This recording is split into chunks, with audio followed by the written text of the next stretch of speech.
quitté la France il y a 37 ans.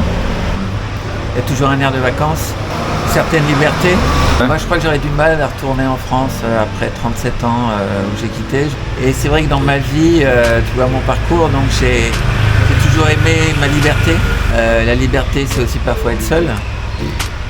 Mais ça a un prix en fait, la liberté. C'est vrai que voilà, j'ai mon business.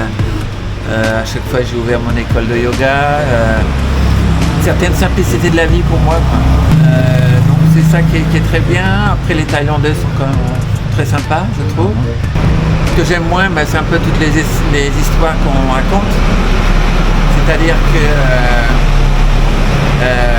les farangues, les expats sont pris pour des gens qui ont de l'argent. Le farangue, il a toujours tort.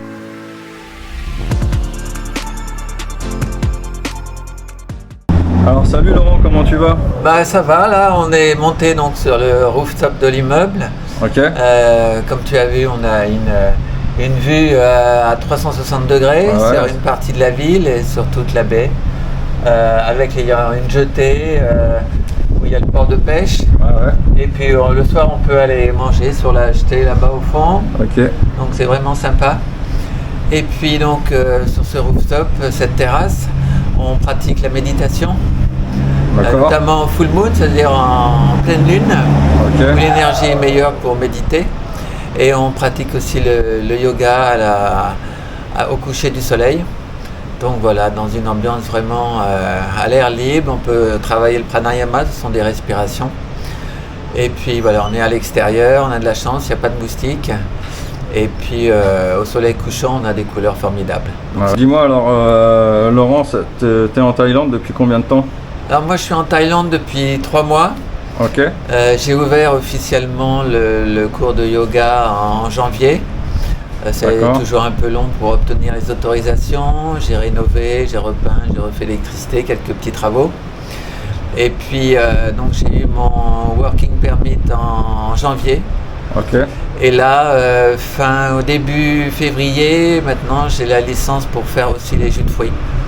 Donc cours de yoga et jus de fruits, ça va bien ensemble. Donc les yogis, généralement, après leur cours de yoga, ils prennent leur temps de sélectionner un jus de fruits et de légumes. Et puis voilà, on discute, ça permet de mieux se connaître. Et puis de créer une ambiance vraiment sympathique.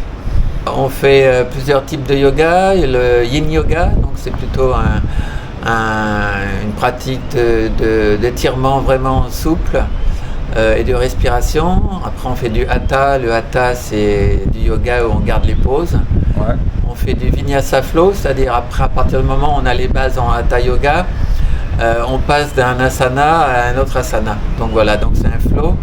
Donc là c'est un niveau un peu plus élevé. Voilà. Puis après on fait aussi du yoga nidra. C'est de la méditation plutôt donc allongée où on essaie de quitter son corps et de voyager. Et je guide ces méditations-là. Alors du coup Laurent, est-ce que ça a été facile ou compliqué pour toi pour ouvrir ton centre de yoga? Ouais, alors la démarche est assez compliquée et longue. C'est-à-dire tout seul tu ne peux pas obtenir toutes les autorisations, donc il faut passer par un agent. Ah, t'es passé par un agent, d'accord. T'es obligé, c'est compliqué, c'est cher, donc il faut payer ton agent. On a eu pour combien à peu près L'agent, je l'ai payé 150 000 bahts. Ok, juste pour que... Ah ouais, juste d'accord. qu'il fasse les papiers, donc il faut monter une société. Ok. Faut obtenir donc, les visas, working visa. Ça t'a coûté combien le visa? En détail, je sais pas, c'était un package en fait dans les 150 000. Ah d'accord, donc tout était compris dans les 150 000, c'est prestations à lui qui s'occupe de tout, plus le work permit, plus le... le visa, donc au début c'est 3 mois, après il est étendu à 1 an. Tu as le working permit, et après tu as les licences dans les domaines que tu veux exploiter. Moi j'ai 3 licences, c'est la licence de yoga. J'ai la licence de jus de fruits et j'ai demandé aussi une licence de fitness parce que je voulais ouvrir le centre aussi au fitness, mais dans leur tête, dans les Thaïlandais, le fitness c'est avec des machines, alors que moi c'est de la gym, il y a des tas de façons de faire du fitness. Bien sûr. Donc pour l'instant j'ai pas de professeur de fitness, je voulais faire aussi de la danse comme du Zumba. La Zumba, donc après on verra dans le futur comment ça va se développer. Mais principalement donc c'est un centre de yoga. D'accord, ok. Et pourquoi alors tu as souhaité t'installer et ouvrir ça en Thaïlande? Moi je suis parti, j'ai quitté la France il y a 37 ans. En fait je suis parti en vacances, une fois que j'ai eu mon diplôme d'architecte, je suis parti en vacances à Tahiti. Ok. Et je suis resté 4 ans à Tahiti. Ouais. Donc là j'ai trouvé du travail en tant qu'architecte et en fait ce qui est étonnant c'est que à Tahiti c'est pas réputé pour le yoga, mais c'est dans cette île que j'ai découvert le yoga et j'ai vraiment rencontré 2 professeurs fabuleux. Et le yoga c'était une philosophie pour eux, quoi, tu vois, c'était pas une gymnastique, c'était vraiment une philosophie sur eux, sur l'ouverture par rapport aux autres, sur l'ouverture par rapport à la nature. Okay. Et ils m'ont vraiment, ça a ouvert une porte en moi en fait. Ok, ouais, ils t'ont fait. Et à partir de ce moment-là, j'ai pas arrêté de pratiquer. Et donc j'ai passé 4 ans en Polynésie, donc à Tahiti. Après, donc je suis parti en Nouvelle-Calédonie. J'ai passé 25 ans en Nouvelle-Calédonie. D'accord. Donc j'avais ma société d'architecture. Mais j'ai toujours pratiqué le yoga avec vraiment plusieurs professeurs. Et pendant toutes mes vacances, quand je voyageais, j'allais pratiquer le yoga à droite, à gauche. Je pensais pas encore être professeur, mais j'étais passionné et tant que je pouvais apprendre d'autres postures, tant que je pouvais recevoir d'autres messages sur la philosophie yogique, voilà, pour moi c'était vraiment une passion. Après 25 ans en Calédonie, j'ai volé au Vanuatu. C'est pas très loin de la Nouvelle-Calédonie, c'est toujours dans le Pacifique Sud. C'est t'as vraiment bougé d'île en île. Ouais. D'accord, ok. J'adore les îles. Ouais. Et donc c'est à 1h30 d'avion de la Nouvelle-Calédonie. C'est tout petit. Il y a 83 îles au Vanuatu et avec des volcans actifs. Et puis des îles et bien sûr des lagons. On passait beaucoup de temps dans l'eau, en plongée, en snorkeling uniquement. Et donc et c'est là que j'ai ouvert mon école de yoga. Donc ça fait 7 ans maintenant.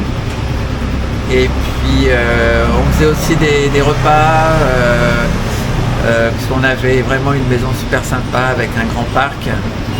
Et puis ça marchait de plus en plus. Mais moi j'ai quand même la bougeotte. Donc j'ai quitté aussi pour un problème de santé où il fallait que je fasse des examens. Donc je suis repassé en Nouvelle-Calédonie et de la Calédonie je suis parti au Laos. D'accord. Au Laos, même histoire, j'ai ouvert une école de yoga. J'ai laissé tomber l'architecture. Et puis je suis resté 1 an et demi. Alors il faut savoir que les Laotiens ils ne connaissent pas du tout le yoga, voire même la méditation. Ouais. Et que l'anglais est très peu répandu. Ok. Donc pour y vivre, quand vous vivez dans un autre pays, il faut savoir communiquer en fait. Vous voulez un peu apprendre trop sur la compliqué culture, au niveau de la vous voulez communication. vous faire des amis, vous voulez apprendre. Ouais. Et les Laotiens sont quand même très inhibés et ils parlent pas anglais, quoi. Donc c'est souvent la tête baissée et puis c'est comme s'ils n'avaient pas entendu ce que vous demandez. Ouais. Donc à la longue c'est un peu moi je me sentais isolé même s'il y a une communauté française assez répandue. Ouais. Et puis donc j'étais à Luang Prabang qui est une ville vraiment extraordinaire avec des temples partout, des moines partout, vraiment avec des petites ruelles, on peut se balader, c'est vraiment sympa. C'est le long du Mekong assez pollué quand même, faut le reconnaître. Et donc et par contre aucun soin de santé.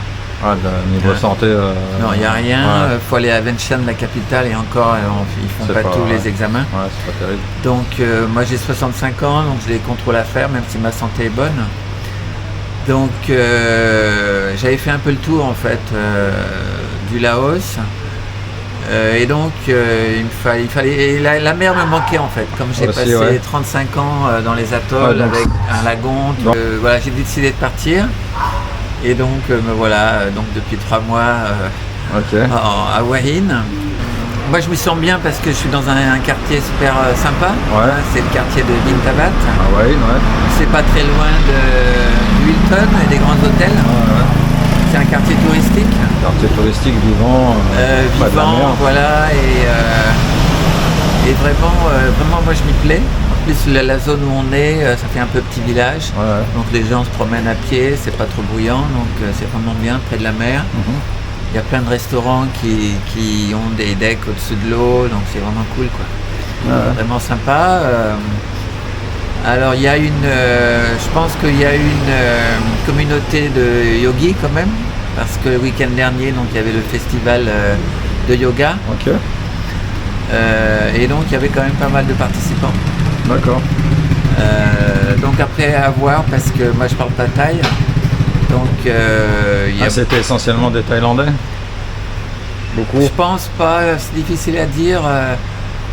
Non, il y avait beaucoup de touristes quand même, il y avait beaucoup de farangs, d'expats. Mais quand je suis arrivé, donc je suis allé dans les cours de yoga thaï en fait, les autres cours de yoga. Et principalement c'était des Thaïs qui pratiquaient le yoga. D'accord. Alors que comme je le disais au Laos, les Laotiens ne connaissent pas ce que c'est, quoi. Donc j'espère pouvoir retoucher les Thaïlandais. Je pense qu'il va falloir du temps et de la patience et être plus à l'aise sur Instagram, Facebook, utiliser tous les réseaux sociaux pour se faire connaître, quoi, et notamment YouTube avec William. Je suis ravi de t'avoir sur la chaîne et puis de faire connaître ton petit centre de yoga. Et du coup, est-ce que tu peux nous dire ce que t'aimes et ce que t'aimes pas en Thaïlande? C'est quand même une vie assez simple quelque part, quoi, tu vois. Il y a toujours un air de vacances. D'accord. Certaines libertés.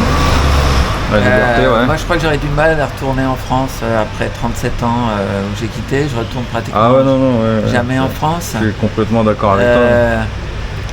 Et c'est vrai que dans ma vie, tu vois mon parcours, donc j'ai toujours aimé ma liberté. La liberté, c'est aussi parfois être seul. Mais ça a un prix en fait, la liberté. C'est vrai que j'ai mon business. À chaque fois j'ai ouvert mon école de yoga. Une certaine simplicité de la vie pour moi, quoi. Donc c'est ça qui est très bien. Après les Thaïlandais sont quand même très sympas, je trouve. Donc c'est le deuxième point. Troisième point, moi je suis près de la mer, donc il y a un côté léger en fait. Ce que j'aime moins, c'est un peu toutes les histoires qu'on raconte. C'est-à-dire que les farangs, les expats sont pris pour des gens qui ont de l'argent. Après le troisième point, c'est la qualité de la nourriture. J'ai peut-être choqué certaines personnes, mais souvent les gens disent que la nourriture est très bonne. Il faut savoir que dans tous les plats il y a beaucoup de sucre, c'est très sucré. C'est beaucoup frit. C'est frit avec de l'huile qui n'est pas changée, donc on rajoute toujours de l'huile dans l'ancienne huile et ceux qui connaissent un peu la diététique savent que c'est très mauvais, une huile réchauffée. Ils utilisent beaucoup de glutamate, on appelle ça aussi le MSG, qui donne du goût en fait. On dit souvent que la nourriture thaï est très goûteuse, mais voilà. Il faut savoir qu'elle n'est pas très saine en fait, je suis désolé de dire ça. Après c'est ton avis, tu sais. Voilà, je voulais juste présenter my juice maker. C'est No. C'est ça? Je prononce bien? No. Ok. Mais voilà, c'est mon staff qui fait les jus de fruits. Elle est souriante, elle va au marché, elle achète tous les produits qu'il faut. Elle fait ça avec amour, donc c'est d'autant meilleur. Voilà, merci No. Sawadee-krap, No. Donc voilà, nous sommes dans la salle de yoga, donc on peut être 7 yogis à pratiquer. Tu peux avoir 7 personnes maximum. 7 personnes. Même du haut de la houppe. Ouais, ce qu'ils font beaucoup en Thaïlande, ça. Voilà, ils aiment bien. Je vois les très filles, pratiqué le hula les hoop filles en en face, Thaïlande. elles font du hula hoop, voilà, tranquillement. Ah bah c'est bon, ils ont raison, c'est bon Elles sont pour même les... au téléphone, elles font le hula hoop. Ouais, moi, il faut que je m'entraîne. Hein, c'est bon pour les hanches. Est-ce que tu peux nous donner ton avis sur la France actuelle? Même si ça fait longtemps que tu n'y as pas été, mais... non, je suis ça... un avis extérieur. Je suis ça de très loin en fait, mais je crois que ce qui se passe en France et ce qui se passe en Europe, je crois qu'on est tous dans le même bateau et le bateau est en train de couler. Ouais. Je pense même qu'au niveau du monde, les choses ne s'arrangent pas et que personnellement, je ne suis pas vraiment optimiste. Quand on voit ce qu'on mange, quand on voit ce qu'on consomme, quand on voit ce qui se passe dans les pays, les guerres, les confrontations, les mécontentements, je vois pas beaucoup de bonheur en fait. On parle souvent du malheur et on parle pas souvent de bonheur. Je crois que voilà, je suis pas vraiment optimiste et je pense qu'il faudrait changer totalement de système économique. Parce qu'on sait très bien qu'à force d'épuiser les ressources naturelles de la planète, on va dans le mur. Et il y a plein de signaux qui nous indiquent que c'est vrai qu'on y va directement et qu'on ne veut pas changer. On s'était dit qu'après le Covid, les gens allaient changer de mentalité. Parce que je me sens aussi concerné, on allait changer de mentalité, on allait changer les choses, on allait faire attention, respecter plus la nature. Et puis en fait les choses repartent peut-être même beaucoup plus vite qu'avant et on continue d'aller tout droit dans le mur, donc je suis pas vraiment optimiste. Okay.